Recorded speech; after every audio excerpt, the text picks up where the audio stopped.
দলের মাটিতে শূন্যতা কাটিয়ে রাজনৈতিক জমি ফের শক্ত করতে এবার আরজিকর ইস্যুকে হাতিয়ার করেছে বামফ্রন্ট।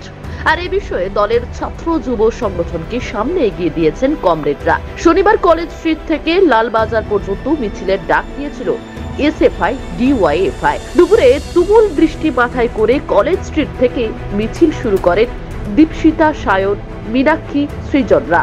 ঠিক এই বিষয়ে কি বললেন প্রতীকুর রহমান, সৃজন ভট্টাচার্য, সায়ন ব্যানার্জি থেকে কলতান দাশগুপ্ত থেকে সব্যসাচী চ্যাটার্জিরা, শোনাবো আপনাদের।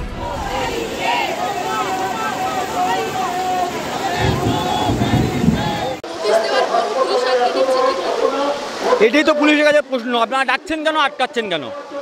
আসলে ওরা ভেবেছিল 2-4 জন আসবে তাই নোটিশ দিয়েছে। ওরা বোঝেনি যে 2-4 জনে ডাকলে এতজন আসবে। আমরা বলছি আজকের শুধুমাত্র অল্প কয়েকজন এসছে।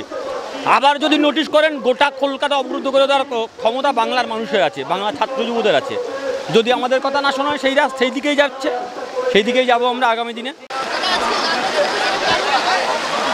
পুলিশকে জিজ্ঞাসা করো, আমরা তো এইসব লালবাজার ফালবাজার করছিলাম না, এগুলোর উপর আমাদের কোনো ভরসা নাই। পুলিশ নিজে এই ঘটনায় নির্যাতিতা যাতে কিছুতেই সুবিচার না পান তার বন্দোবস্ত করতে নেমেছে। তা এখন সেই পুলিশ আমাদের নামে, লোকেদের নামে সমন করেছিল, সেই সমন জবাব দেওয়ার জন্য এসছে। এখন বলছে ব্যারিকেড, এই বৃষ্টির মধ্যে হয়রানি ভোগান্তি। যাই হোক, আমাদের এতে কিছু যায় আসে না। আমাদের আজকেও আরও সারাদিন আরও অনেকগুলো মিছিল হচ্ছে, সেগুলো হবে। আর আমাদের যাদেরকে ডেকেছে তারা যাবে। হ্যাঁ, তাহলে এই কলকাতার রাস্তায় যা জল আছে সব পুলিশের চোখ দিয়ে বেরোতে শুরু করবে। সব অত সহজ না।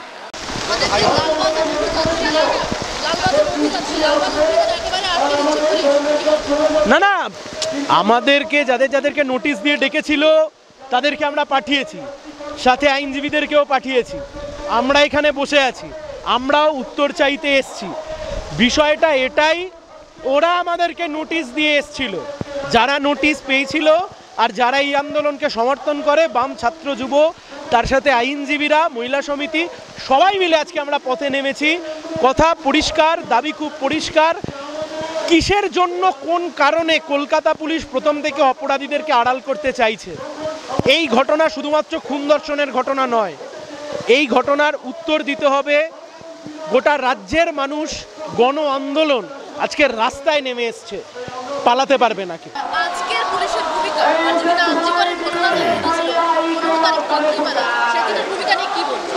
আরজি করের রাতে যেদিন এই নির্যাতনের ঘটনা হলো বা যেদিন ভাঙচুরের ঘটনা হলো, সেদিন যদি পুলিশ যথাযথভাবে অ্যাক্টিভ থাকতো তাহলে এই ঘটনা এই দিকে মোড় নিত বলে আমাদের মনে হয় না। আমরা এসএফআই ডিওয়াইএফআই আইডোয়া অবস্থান মঞ্চে ছিলাম, আমরা দেখেছি ভাঙচুর করছে দুষ্কৃতীরা, পুলিশকে কোথাও খুঁজে পাওয়া যাচ্ছে না। ঘটনা ঘটে যাওয়ার বহু পরে পুলিশের সব বাহিনী এসছে। সেদিন যদি তারা অ্যাক্টিভ থাকতো এই ঘটনা ঘটতো না। এবং তারপর থেকে যারা প্রতিবাদী, যারা হুইসেল ব্লোয়ার, যারা এই ঘটনাকে মানুষের সামনে নিয়ে এলো, মেয়েরা রাত দখল করলো, তাদেরকে চিঠি দিয়ে পুলিশ ডাকছে, কিন্তু যারা অপরাধী তাদেরকে পুলিশ কোনো নজর দিচ্ছে না। ফলে আমরা যাদেরকে পুলিশ এই প্রতিবাদীদের ডেকেছিল, আমরা এসছি কথা বলতে। আমাদের আপাতত কয়েকজন গেছেন, পরে আবার কয়েকজন যাবেন। আমরা পুলিশের সাথে কথা বলতে চাই যে কী সমস্যা হচ্ছে, প্রতিবাদীদেরকে কেন ডাকা হচ্ছে আর অপরাধীদেরকে কেন ছাড় দিয়ে দেওয়া হচ্ছে, এই কথাটা বলতে আমাদের নেতৃত্ব গেছেন।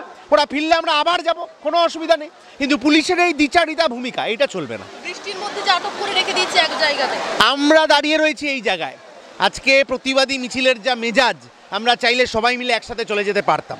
আমরা এই জায়গায় দাঁড়িয়েছি, আমরা ভাগে ভাগে যাব। পুলিশ যদি বলে যে না ঠিক আছে আপনাকে আর আসতে হবে না, ওরা যদি স্বীকার করে নেয় যে ওরা এটা ষড়যন্ত্র করছিল, চক্রান্ত করছিল, অনৈতিক কাজ করছিল, তাহলে ঠিক আছে। কিন্তু যদি অন্যরকম কোনো ব্যবস্থা হয়, আমরা এখানে দাঁড়িয়ে রয়েছি, আমরাও অন্যরকম ব্যবস্থার জন্য প্রস্তুত আছি। দেখুন, পুলিশ তো আটকাচ্ছে, পুলিশ আটকাবে। পুলিশের রোল যদি এটা না থাকতো, এটা যদি পুলিশ সেদিন সক্রিয় থাকতো 14 তারিখে, তাহলে আজকের এই অবস্থাটা পুলিশকে দেখতে হতো না। আজকের পরিস্থিতিটা হচ্ছে সেই রকমই আমরা দেখতে পাচ্ছি। দেখুন, আমরা এসেছি in order to cooperate them. তারা যদি সেখানে ঠিক করে, তারা যদি আমাদের কাছ থেকে এই ধরনের আক্রমণাত্মক একটা ভঙ্গি দেখাতে থাকে, দেখুন যেভাবে হচ্ছে, তাহলে তো এটা ঠিক না। ওইখানে ব্যারিকেড আছে, আবার এখানে ব্যারিকেড করার কোন অধিকার তাদের আছে? এইটা হচ্ছে কলকাতা পুলিশের এই মুহূর্তের একটা strategy, they want to terrorize the people. মানুষকে ভয় দেখাতে চায়, মানুষ ভয় পাচ্ছেন না। পুলিশকে মামা বলে, এখন মামাদের আর ভয় পুলিশকে পাচ্ছে না, এটা বাস্তব পরিস্থিতি হয়ে গেছে। তাই জন্য দেখুন যে অবাধ্যতার ঢেউ উঠছে। পুলিশ যদি মনে করে এখানে একটা স্থিতিশীলতা রাখবে, তাহলে পুলিশের অবিলম্বে এই ধরনের আন্দোলনের পক্ষে দাঁড়িয়ে কাজ না করলেও আন্দোলনের বিরোধিতা করছে এমনটা যেন মনে না হয়। অনেক দিন হয়ে গেছিল, যেদিন মমতা ব্যানার্জি মুখ্যমন্ত্রী হয়েছেন তার উদ্দেশ্যই ছিল শাসকের দলদাস পুলিশ তৈরি করা।